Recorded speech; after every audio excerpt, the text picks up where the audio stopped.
Would you prefer a lie or the truth?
I'm going to start off by saying that I'm not going to be claiming that I know the exact height and/or diameter of the sun. I am going to be making the assertion that the sun is not 93 million miles away and has a diameter 109 times the Earth that travels at 500,000 miles per hour while rotating on a road to nowhere. The sun is local, and hopefully after watching this, you will come to that same conclusion, or at least start to question the occult science of the sun god worship heliocentrism.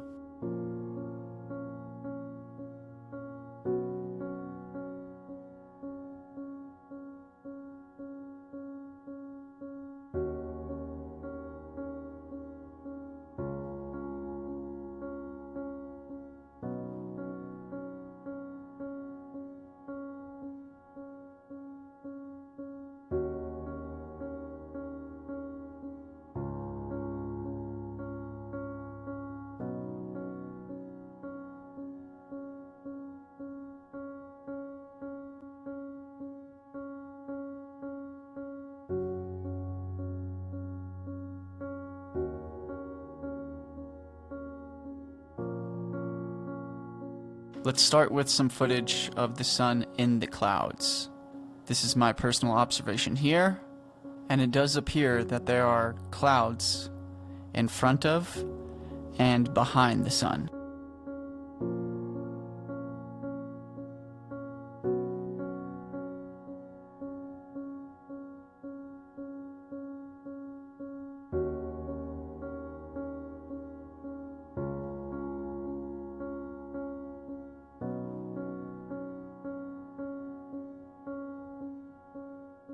And it appeared this way all the way until the sun set.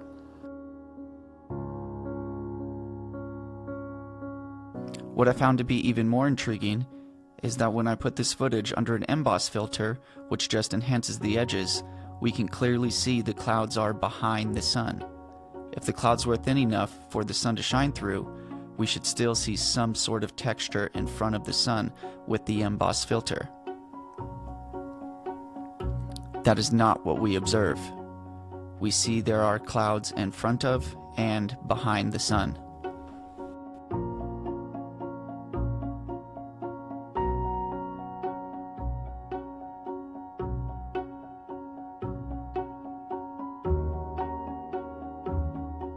But I'm not the only one that caught footage like this.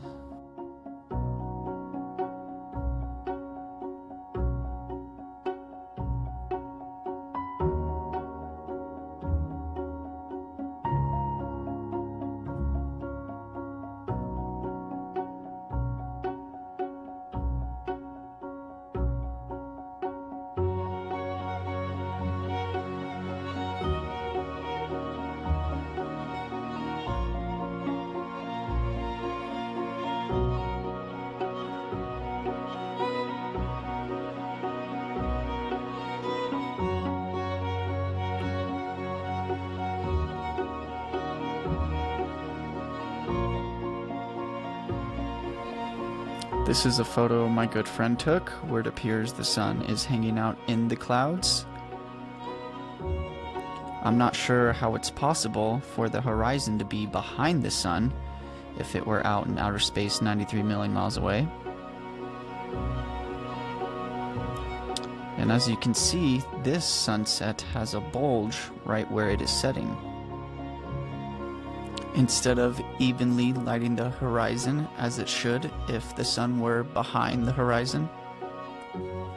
Also, after the sun sets, it only lights up a small portion of the horizon, compared to what we see from the fake footage from outer space lighting up the entire horizon.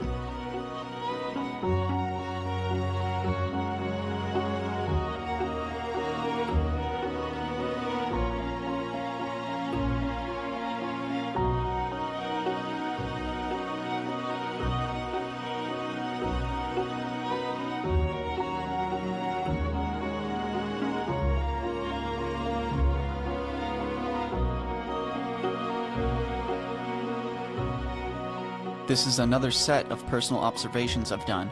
That was a time lapse of about 2 to 3 hours with a solar filter to block out all obstructions done from elevations of 2.2 and 1.1 miles high.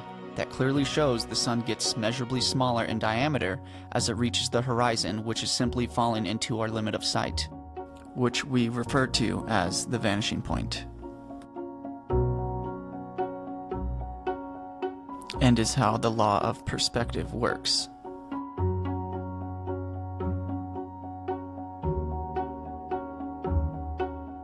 I did these observations from multiple locations with 2 different cameras and 2 different types of solar filters.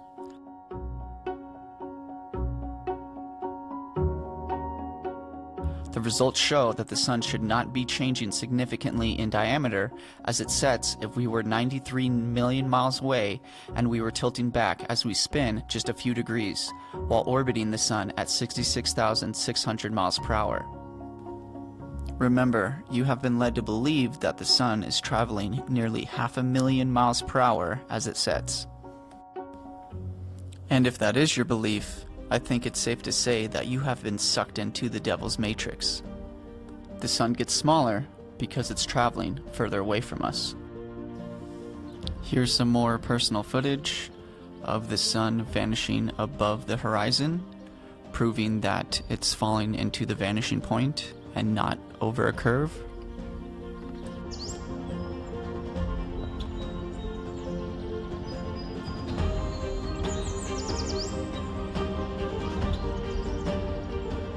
Next, we have a photo I took on the way to the Skyfall conference that shows a local hotspot shining on a small amount of Earth, which shouldn't happen if the sun were 93 million miles away. This is the dog cam high altitude footage that shows a hotspot on the clouds. Indeed, a local light source.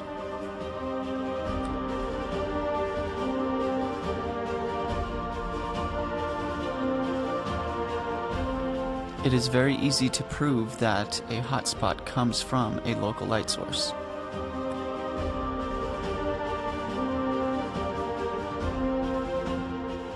On a globe, the sun's distance has nothing to do with how seasons work. The sun is said to be 3.1 million miles closer to the Earth during its perihelion, which is during the northern hemisphere's winter, and the sun is said to be millions of miles further away during the globe's northern hemisphere's summer. Yes, it's as crazy as it sounds. The sun's distance is not what is heating the northern or southern hemispheres during the summertime. How seasons work on a globe has to do with Earth's axial tilt and the sun's parallel rays.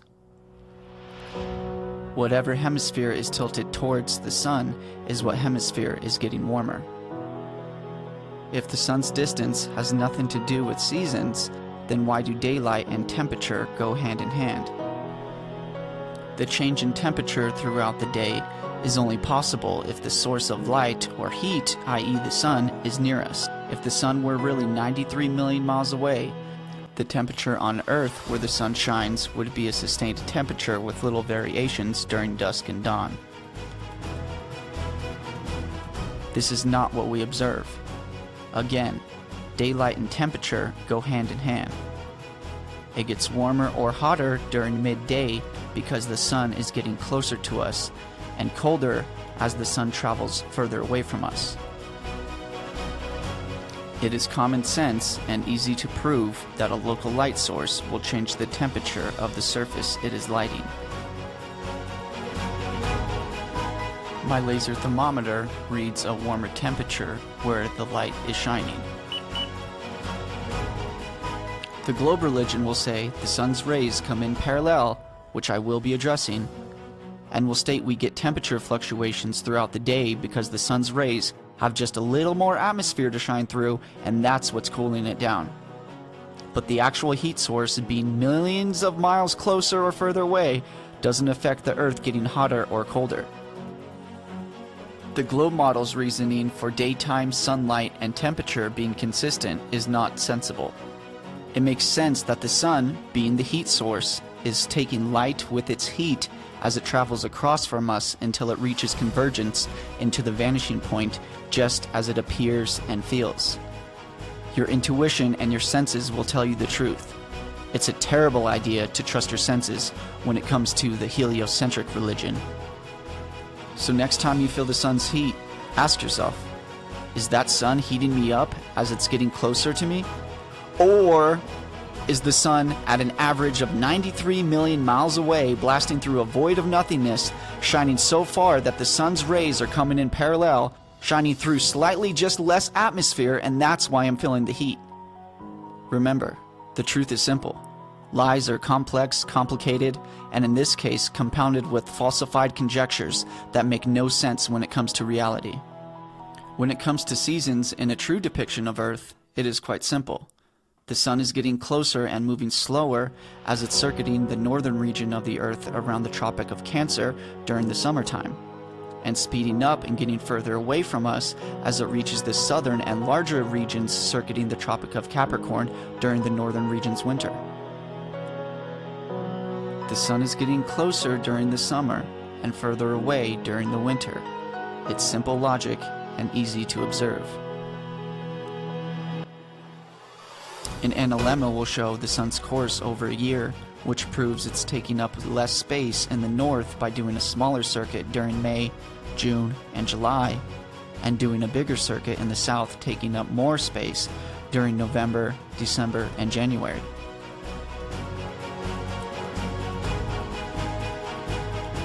The globe pseudoscientific religious belief of a solar analemma will tell you that the Earth is tilted just at the right angle, going around the sun during its elliptical orbit, and that's why we get this trajectory.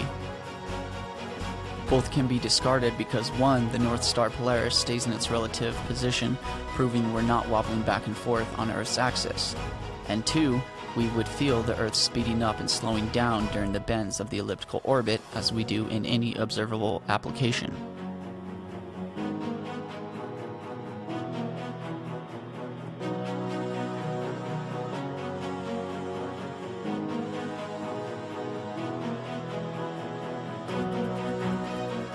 We would actually feel Earth speeding up and slowing down during just one rotation.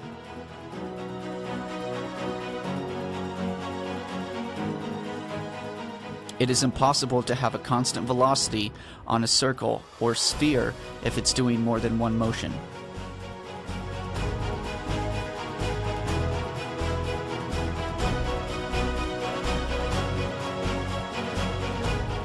Each velocity alone is a constant velocity. When they are both acting on our mass at the same time, the mass's velocity changes. This change is constant. We see an ever-changing rate of acceleration of the mass, going from 8 miles per hour to 4 miles per hour, back to 8, constantly. What has this physics shown us? That a point or mass, on any rotation that is moving, will never be at a constant velocity. The only point ever at a constant is the center of the rotation. The sun moves and the Earth does not. Hence the reason we have a sundial and not an Earth dial.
And just like the moon, only highlighting the surrounding clouds, proving its locality, the sun will do the exact same. One of my favorites and one of the most obvious proofs that we have a local sun, we have what is called crepuscular rays. Sun god worshippers will avoid explaining crepuscular rays like the plague because their reasoning is nothing less than laughable. The sun god worship religious belief of crepuscular rays will say they are sunbeams that originate when the sun appears to be just above or below a layer of clouds during the twilight period. The twilight period is when the sun is below the horizon. There are huge issues with this belief. Crepuscular rays are almost always observed when the sun is above the horizon. The sun's rays can come from every direction, including up, and always pinpoint right where the sun appears to be. You can't look at this with a sound mind and accept the current scientific narrative you've been indoctrinated to believe. This is the local light source, shining angled rays in all directions that all pinpoint to one spot. This is a local light source, shining angled rays in all directions that all pinpoint to one spot. The sun's rays have never been observed coming in parallel like the heliocentric delusion depicts. The proofs of the sun being local just keep going.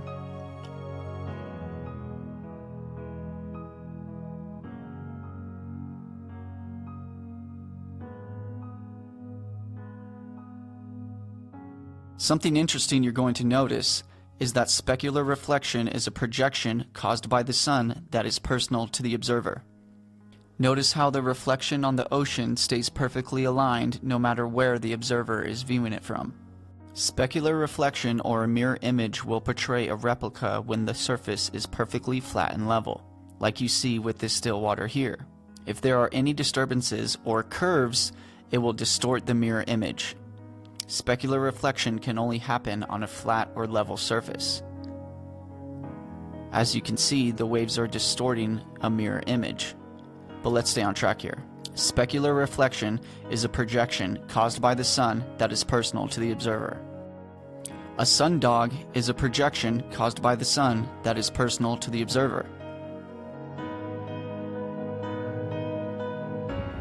Rainbows, crepuscular rays, and anti-crepuscular rays are all projections caused by the sun that are personal to the observer.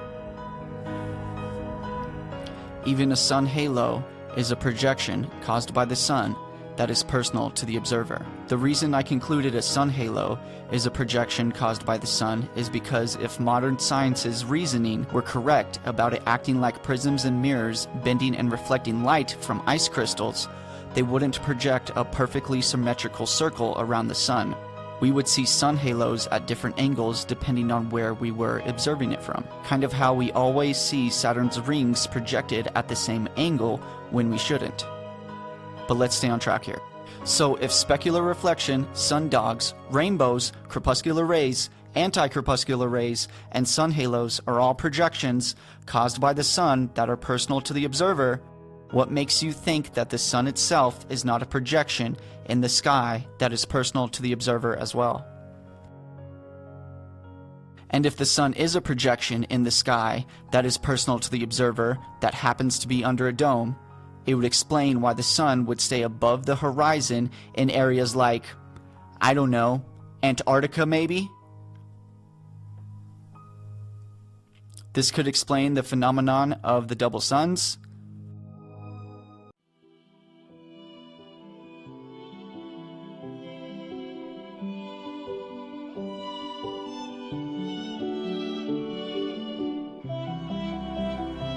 This would explain why we observe the sun while we are at the Tropic of Cancer and the Tropic of Capricorn at the same time during the solar equinox. This would also explain why the sun would stay at a similar diameter during a solar analemma. However, I would like to see a solar analemma done with a solar filter to see if it does change in size in the sky as sunsets do from high elevations.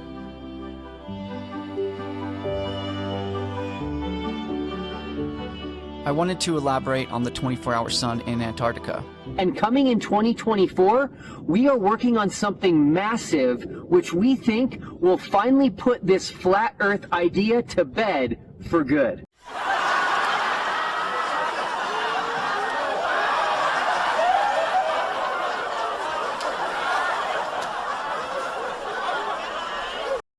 Assuming their footage is genuine when they come back, I predict it will happen. I believe the powers that be know it is going to happen in a certain area in Antarctica, and maybe only during a certain time of the year or during a type of synodic period. If the sun is a projection in the sky that is personal to the observer, which there tends to be some good evidence for, the source of the projection could come from outside the firmament, shine into the firmament, reflect off the bottom layer of the ether or a layer of the atmos, and mirror a sun on a different part of Earth. Hence the reason we have the phenomenon of the double suns.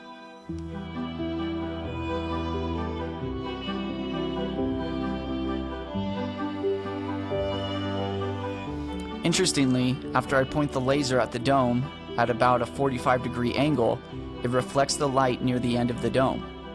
Whenever I circle the laser around the dome, like we know the sun to be doing, the reflection stays above a southern part of the dome right where it can be observed from an area in Antarctica for more than 24 hours. Again, this might just be a synodic period that only happens every year, decade, or every 100 years. The fact that we can't openly explore past the 60th parallel south to view this from different locations in Antarctica doesn't mean that there are not hundreds of other observations that can be done elsewhere.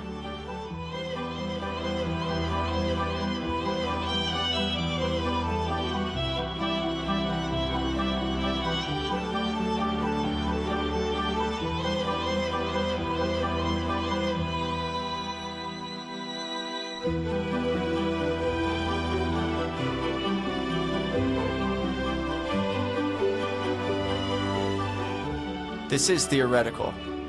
Either way, the masses have been presented with a false reality. Through many observations using sensible logic and reasoning, I know for a fact we are living under God's local sun,